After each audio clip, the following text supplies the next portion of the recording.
Hello people, I'm Tim Ulmer and I'm your host for Epilepsy Gangster. Now, I have been a bitter enemy of Epilepsy Gangster since he caused my first seizure when I was 2 years old, and I'm 60 now. Epilepsy Gangster is like all criminals in the fact that their biggest fear is when people are informed and knowledgeable about them. So my strongest weapon is to acquaint you with members of my gang who are living happy, productive, and socially active lives despite the fact that they have epilepsy, but epilepsy does not have them. If this is your first time, please subscribe and leave a like, and in the meantime, let the show begin.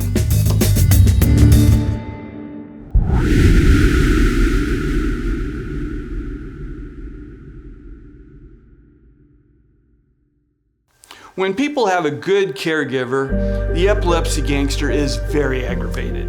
Kairos did that to the Epilepsy Gangster after the Epilepsy Gangster attacked his wife in a car accident. It's tender to learn how Chris has changed his career to respect those sacred marital vows in sickness and in health, and in the course of doing so, helped her to become a well-known epilepsy advocate in her own right, who we've been privileged to have on the show.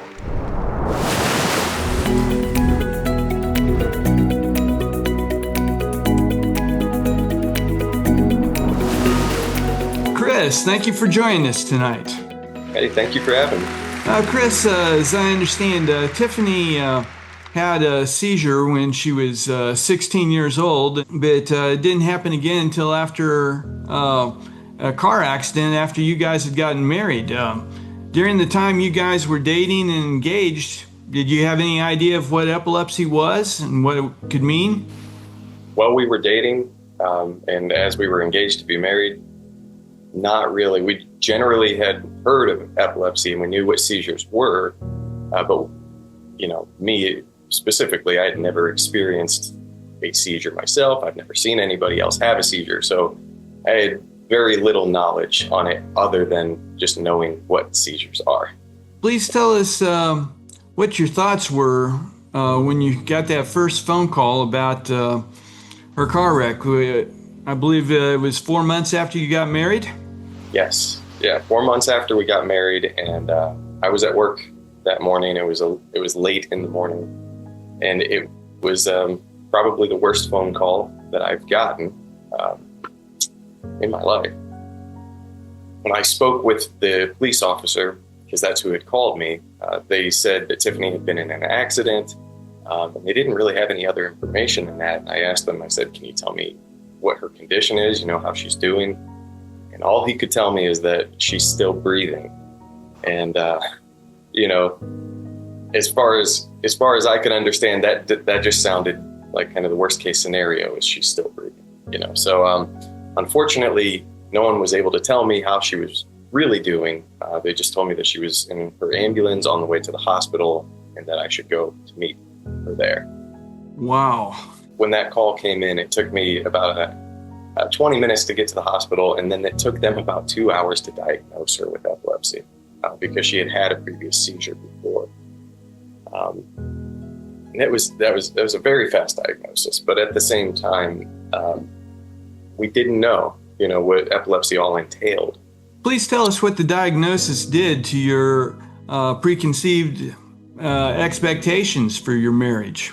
On top of us just wrapping our heads around getting that diagnosis in the first place, it was then after we went home, the seizures kept happening, and I got onto Google at the time, 2008, and just started kind of figuring out what epilepsy was. So once we learned about the intricacies of it, all the complexities and everything that came with that, we really started to get a full idea of how it was going to impact our lives and how it really did flip everything upside down. All of our preconceived notions of how we thought marriage would be or plans with life, how those would go.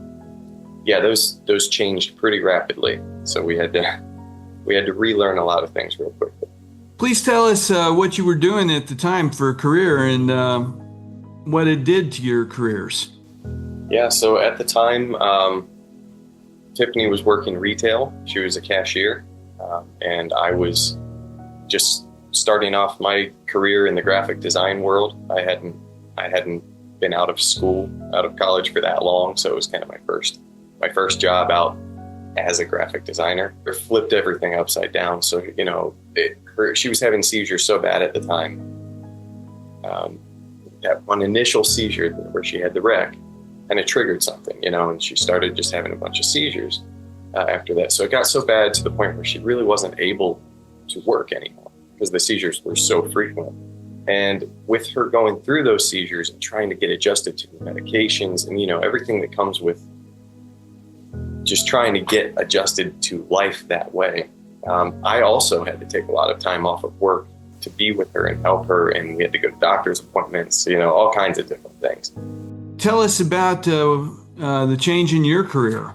Yeah, so along with Tiffany not being able to work due to her seizures and the toll that was taking, I also was having a hard time because I was having to be with her and take care of her through those seizures. And on top of that, she wasn't able to drive at that point. It was just obviously too unsafe. So I was taking her to doctor's visits, things like that as well. It just became a whole lot. And I was not able to keep my job at the time either, just because of how much was required of Tiffany and I both. Just, epilepsy kind of took over our lives at that point. So I lost my job. Our finances started dwindling. We actually lost our first home, our first townhome, and had to move in with family, which we're very thankful that we had family that, my mom, that she really was there for us when we needed it. And that was a very pivotal time where we kind of we had absolutely nothing. We felt like we had everything at one moment, and then we felt like we had nothing at the next moment. And then we had time to thankfully rebuild, to begin rebuilding our lives. What was it that was able to help you rebuild? So there were a lot of things, honestly. It was a very, very grueling process, emotionally, mentally, for Tiffany and I both, and physically, obviously. I mean, it took everything. But first and foremost, it was our faith in God. We have faith in Jesus Christ, and He has brought us through everything. We can credit Him from all the very beginning of this thing through the end. Wonderful. There's a lot of things where, we shouldn't have been able to keep going, humanly speaking, but where there was never a way, He always made a way. So we credit God first and foremost for bringing us through that time, and also our family. We were blessed to have a very strong support system in our family, and my mom was a huge support system. Other family members as well were huge in our support system, and they just helped to keep us going and encourage us as we went through that time as well.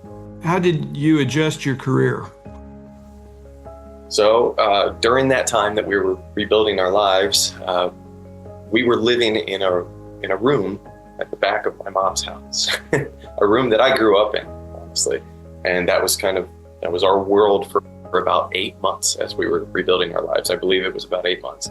During that time, as we were trying to navigate epilepsy and just get our footing, I began working for a man who had started his own design agency that wasn't far from us, but I was able to work remotely with him. And this was brand new for me, and it worked so perfect to where, I did have to go to him sometimes, but it was mainly I could work at the computer. So if something were to happen with her, I was right there. So that is where things started to pick up again, is where I was finally able to work remotely. So you were working at home before COVID. I need to take a break from our interview for just a moment to talk about a very earth-shattering day several years ago when actor Cameron Boyce died of SUDEP. That stands for Sudden Unexpected Death by Epilepsy. It's something that most people had never heard of, myself included. The Danny Did Foundation is a world leader in educating people about SUDEP and what steps can be taken to reduce the risk. This foundation was started after the tragic loss of 4-year-old Danny Stanton, who passed away from SUDEP just days before his 5th birthday. Danny's parents, Mike and Marianne, started the Danny Did Foundation to spread awareness and empower those with epilepsy so they can go out and enjoy their lives just like Danny did. I must say that I'm very emphatic that you please visit the Danny Did Foundation website to learn more, because SUDEP is something that can claim anybody. Let's return to our interview. So you were working at home before COVID. Yes. The pandemic really had no effect on you the way it did to other people. Not in that way, no. By then, I mean, the pandemic was many years later. In recent years, there's been some other health problems that Tiffany's had that's also added to the burden you carry. Would you please tell us what those are? So as of earlier this year, Tiffany was diagnosed with FND, which stands for functional neurological disorder. And that was a very big learning curve too. It was very similar to the learning curve we had with epilepsy because it's so complex. But that comes along with non-epileptic seizures. And we didn't even know those existed until we were told about FND. When they said, oh, it looks like her EEG is showing non-epileptic seizures, our jaws kind of dropped. What do you mean? There is no such thing, right? But apparently, yeah, there are non-epileptic seizures. We just didn't know it. Do you guys expect to have children?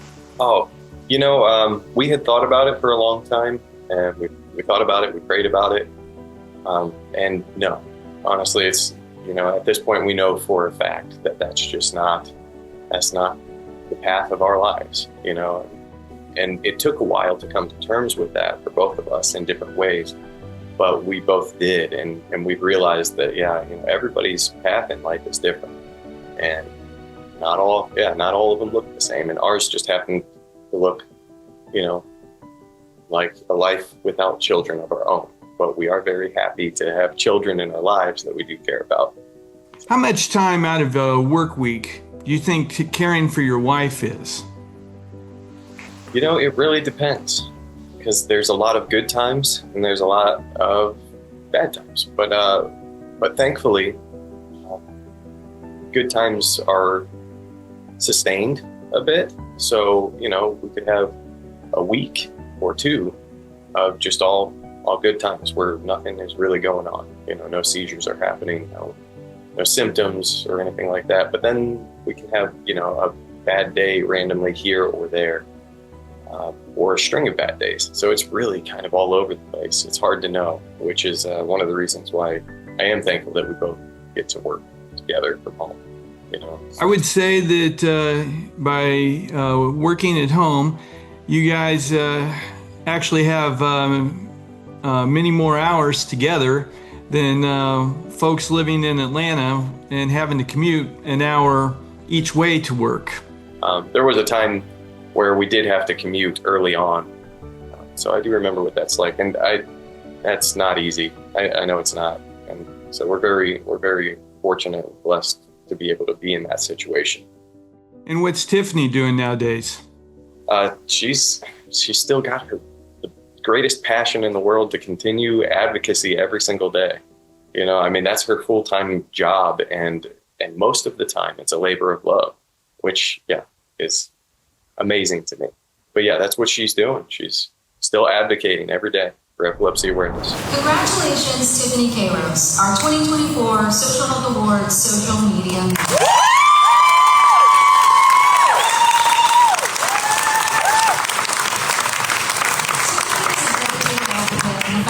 Epilepsy Network. She has navigated life with epilepsy for 15 years, channeling her experiences into empowering others through her online community. As the creator of the blog Rise Above Epilepsy, she shares invaluable insights and resources, fostering a sense of support and understanding. Tiffany's impactful contributions have garnered recognition from esteemed platforms like GoodRx and Mayo Clinic, as well as leading publications such as Brain and Life magazine. Her advocacy also reaches far and wide with appearances on influential podcasts like Cure Epilepsy and Talk About It. Please help me in congratulating Tiffany. What advice do you have at being a caregiver for people in the epileptic community? I have a lot of advice, honestly, just because I've had to learn a lot through the years. But one of the pieces I would say is just to love, love above all else. I don't mean to sound generic or cheesy or corny, but love can get you, like when you are with someone who's going through something that is hard and you truly love them, they're never a burden to you. You know what I mean? And I think that's where a lot of things can go wrong in relationships, and especially where we've heard stories of caregivers where it just gets very maybe self-centered of, oh, this isn't what I wanted, this isn't my life, things like that. But it's not. If you focus on the love that you have for each other and the fact that you can get through anything together, then really it helps to strengthen you. You still have times of weakness, times of struggle, you can't avoid it. But over time, that love that you have, that love, that patience, that endurance, it will strengthen your relationship. It will strengthen the way that you are able to sustain the hard times. And I'm not just talking about people who are couples. I could be talking about, friends or family members, whatever the case is. So there's really strength when you look at the love that you share and the positive aspects of your relationship. Because I believe there's a purpose in everything, even the hard one more. As a caregiver, it's hard to do, but you got to try and take care of yourself whenever you can. It's easy to let yourself go because you get tired or stressed out when you're taking care of whatever needs to be taken care of. There's always a million things to take care of, but you got to continue to take care of yourself too. Does that include maybe going to the gym or taking a walk by yourself? Absolutely. That's probably that, and trying to eat as healthy as possible. Those two things are priceless. Exercising, moving your body, getting your blood pumping, all that, it's a huge deal. Because not only is it good for you physically, but it helps you mentally. And when you got to face a whole lot of different things, you got to be there. You got to be there mentally, and it really does. It helps to refresh your mind. Same with good sleep, of course.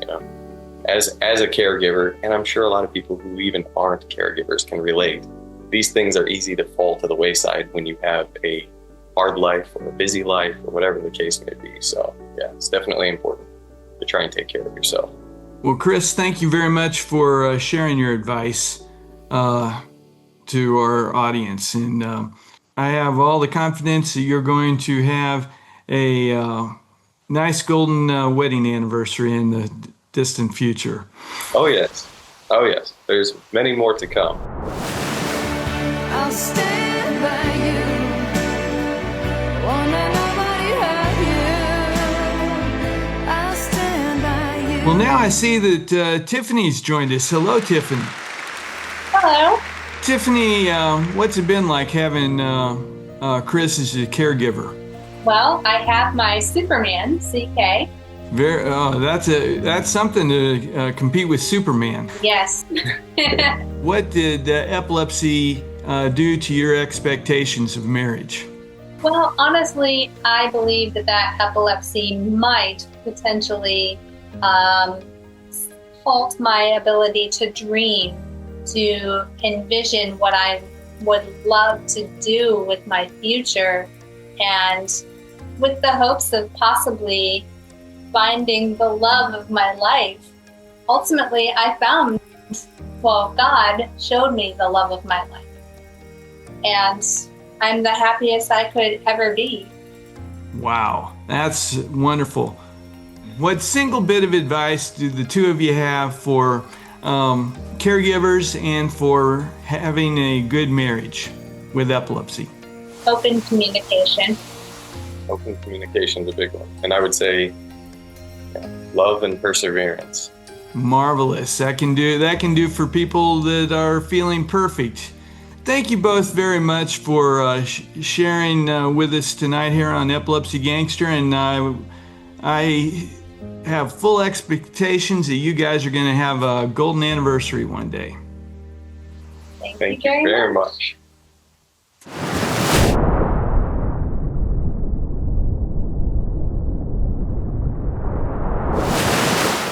The Defeating Epilepsy Foundation is a nonprofit organization dedicated to helping those battling epilepsy.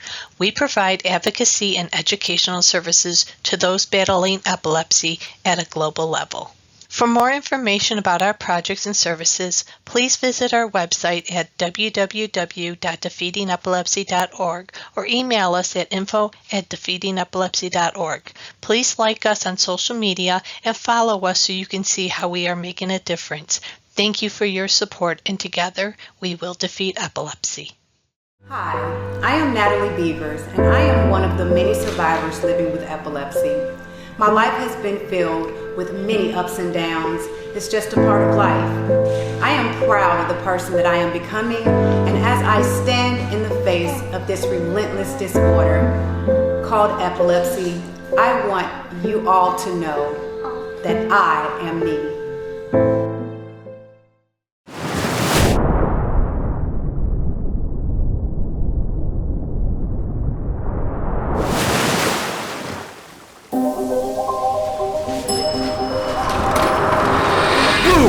Epilepsy Gangster, you trying to get away from me and my gang? It's not going to happen because we are going to beat you. And for the rest of you, may God bless you and be seizure free.